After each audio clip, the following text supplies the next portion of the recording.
Muy bien, estamos acá de regreso y como les dije, vamos a conversar con el columnista Jaime Delgado. Jaime, gracias por estar acá. Buenas noches. Augusto? Buenas noches. El viernes estaba esperando hacer un enlace contigo y no se pudo. Sí, lamentablemente, disculpa. No, nada. Ahora me reivindico. En ese momento estabas justamente reunido con el presidente Ollanta renunciando. ¿Qué cosa pasó? Bueno, efectivamente, ¿no? Yo creo que es lo que correspondía. Presidente Ollanta Humala fue el que me invitó a postular y obviamente a él correspondía, digamos, decir los motivos de mi alejamiento. Y eso es lo que sucedió. Y cuando te invitaron precisamente era porque tu trayectoria estaba muy vinculada a lo que era protección del consumidor, ¿no? Esa era la razón por la que te estaban invitando. Sí, claro, eso es lo que hago y he hecho toda mi vida, ¿no? Y obviamente este era también un reconocimiento de parte de la población que confió, digamos, en mí para representarlo con los temas que yo siempre he trabajado, que es la defensa de los consumidores, de los usuarios, de los ciudadanos de a pie, en los temas que le afectan, que le corresponden. ¿Y cuándo cuando te llama el presidente, el candidato Ollanta Humala, hablan de esos temas, de la lucha de defensa del consumidor? ¿Cómo fue ahí? ¿Hubo una exposición de los temas que te interesaba desarrollar? Hablamos de varios temas. Yo lo conocía, digamos, muy poco tiempo, o sea, lo conocía por los medios de comunicación que lo pintaban, pues, como, ya sabes.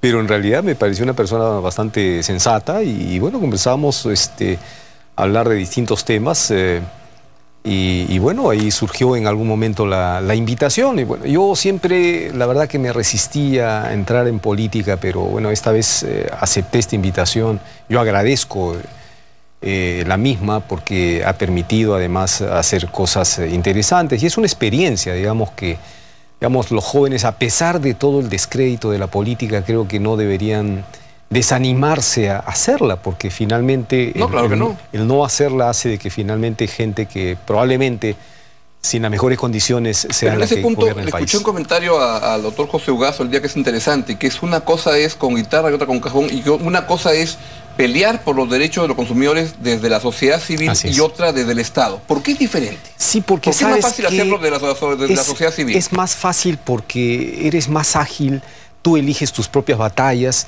tú eliges tus tiempos, tus ritmos, tus estrategias, y somos grupos, digamos, mucho más compactos y sintonizados.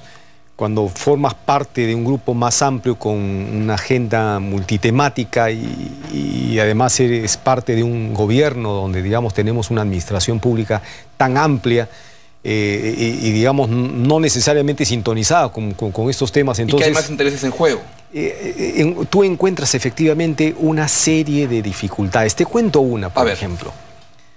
Yo fui uno de los impulsores del Código de Protección al Consumidor, que se aprobó hace más de 3 años.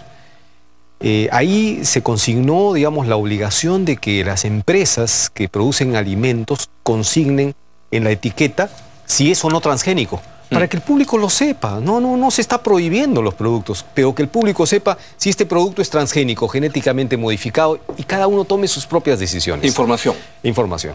Entonces se dijo, se reglamentará. Y la reglamentación tenía que ser en el sentido de qué tamaño es la letra y cositas así.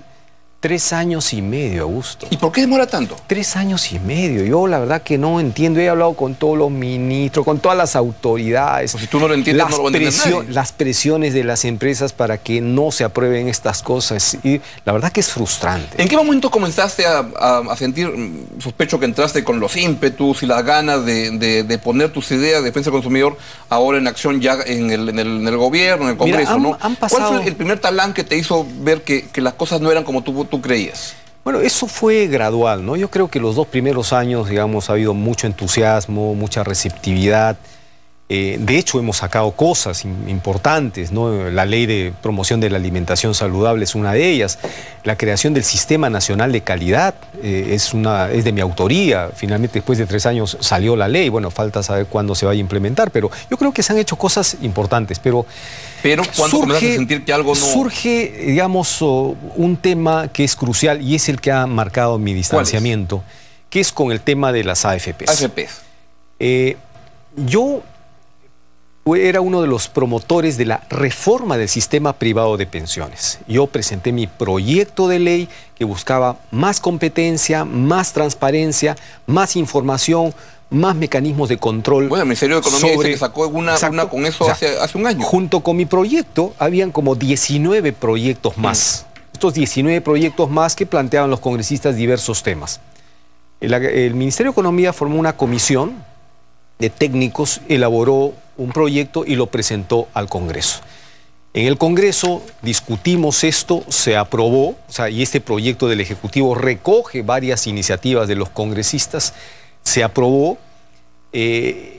Una de las grandes discusiones fue el tema de comisión por flujo, comisión por saldo. ¿Ya? La gran discusión fue esa, porque efectivamente a las AFPs les conviene comisión por flujo. Yo dije, la comisión por saldo es la que nos va a garantizar la existencia de mucho más AFPs en el futuro, porque promueve competencia. Pero finalmente desataron una guerra, una campaña millonaria para que la gente haga su colita para quedarse en la antigua comisión por flujo. ¿Y por qué el gobierno aceptó eso? El gobierno no reaccionó, el gobierno, pese a todos mis esfuerzos porque se informe a la gente del error que se estaba cometiendo, lamentablemente no tuvo capacidad de reaccionar. Las cosas son así, finalmente las AFP se llevaron no sé cuántos millones de usuarios a la antigua comisión por flujo, pero ese es otro tema. Nadie hasta ese momento discutía sobre el tema del aporte de los independientes, que efectivamente fue una propuesta del Ejecutivo recogiendo propuestas del Congreso. No la mía, porque en la mía no aparecía el aporte de los independientes. Pero a mí me tocó ser presidente de la comisión, una de las comisiones que dictaminó, que es la Comisión de Defensa del Consumidor, pero habían otras comisiones, como es la Comisión de Trabajo, que también dictaminó. Y curiosamente, mira, yo te traigo, porque aquí me han llenado de insultos. Pero yo escuché a Johnny Lescano que dijo que tú hiciste el proyecto ese. Mira, yo tengo el dictamen de la Comisión de Trabajo, donde el congresista Lescano fue secretario. Y acá está su firma. Presidente Julio Gagó, secretario Johnny Lescano. Y en este dictamen se dice, en el artículo 23, aporte de trabajadores independientes. Los aportes de los trabajadores independientes que se incorporan al sistema privado de pensiones pueden ser obligatorios y voluntarios. Los independientes que efectúan aportes obligatorios conforme a los siguientes términos, etcétera, etcétera. Concluir con eso? Es decir, que otras comisiones dictaminaron en el mismo sentido con el aporte de los independientes. ¿Y tú estás a favor del aporte de independientes? Mira, ¿de los menores de 40 años? 41 años ahora. Cuando se aprobó esto, no era un tema que estaba en el debate y a nosotros nos pareció de que el aporte de los independientes era una oportunidad para que construyan su fondo previsional. ¿Cuándo surge el problema? Un año después de publicada la norma. Un año después, cuando los independientes nos hacen ver algunas incoherencias, incongruencias, inconveniencias. Por ejemplo, el hecho de que un trabajador en la mañana sea dependiente, es un profesor que trabaja en un colegio, y en la tarde hace consulta médica, es independiente. Entonces, ¿por qué se me va, si ya yo estoy construyendo mi fondo de pensiones en planilla, por qué se me obliga a pagar nuevamente por recibos de honorarios, verdad? Tienes razón. ¿Y por qué en el tema de las comisiones que se pretende cobrar, se va a cobrar respecto del porcentaje, respecto del sueldo, con lo cual la comisión resultaba siendo 4 veces más que para los trabajadores dependientes? Es decir, lo que se acaba de corregir hace 3 semanas, ¿no? Porque los independientes iban a pagar 4 veces más.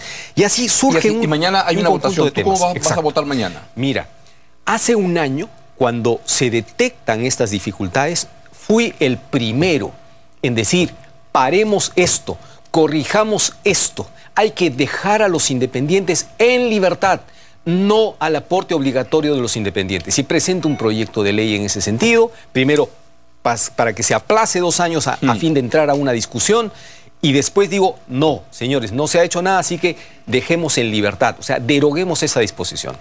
Y ahí comienzan las fricciones. Yo dirigiendo múltiples comunicaciones a la SBS, al MEF, a los presidentes de las comisiones de Economía, de Trabajo, etcétera, etcétera, para que se agende y dictamine este proyecto. El gobierno que tiene otra visión de las AFPs. Entonces, que no es la tuya. Ahí comienza una fricción. Entonces yo finalmente digo, señores, estamos cometiendo un error. Si se cometió un error del que nadie se percató, porque nadie dijo nada, es más, hasta las otras comisiones dictaminaron en el mismo sentido, ok, los ciudadanos nos han hecho conocer estas dificultades y lo mejor es suspéndase esto, derógase esto. Entonces ahí surgen las discrepancias y la confrontación. Entonces la verdad que es un tema. Esto fue digamos la gota que... Pero que lo pongas así, porque no es el único tema, ¿no?, por el cual tú te sientes lejano de lo que pasa. Otro fue un tema en que tú estuviste trabajando, que fue la ley de control de fusiones. ¿Qué pasó ahí? Mira, tú has escrito sobre eso, ¿no? Yo he mantenido un perfil muy bajo en esto, precisamente por ser parte de una bancada y no entrar a confrontación pública sobre este tema, pero hoy que estoy libre, digamos, y con todo respeto, yo quiero decir lo siguiente.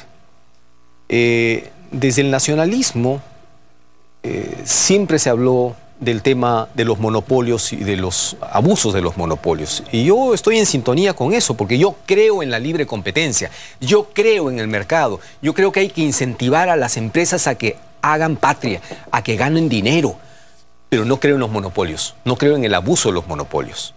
Entonces, desde hace mucho tiempo, varios años, se viene impulsando la necesidad de que exista un marco, una regulación para evitar la concentración monopólica, no evitarla, digamos, para evaluar las fusiones y concentraciones. ¿En qué consiste? Y no es invento mío, Augusto. La mayoría de países del mundo, es decir, 92 países, cuentan con legislación sistema de control de fusiones. Que es que antes de comprar una empresa grande a otra, ¿en qué consiste? Hay una evaluación que te dicen si eso va a perjudicar o no al mercado y al consumidor. Y no todas las empresas, la mayoría de operaciones y fusiones y concentraciones son saludables. Es decir, una cevichería se ve con la otra, dice, oye, juntemos fuerzas, seamos el mismo grupo y sacamos adelante, perfecto.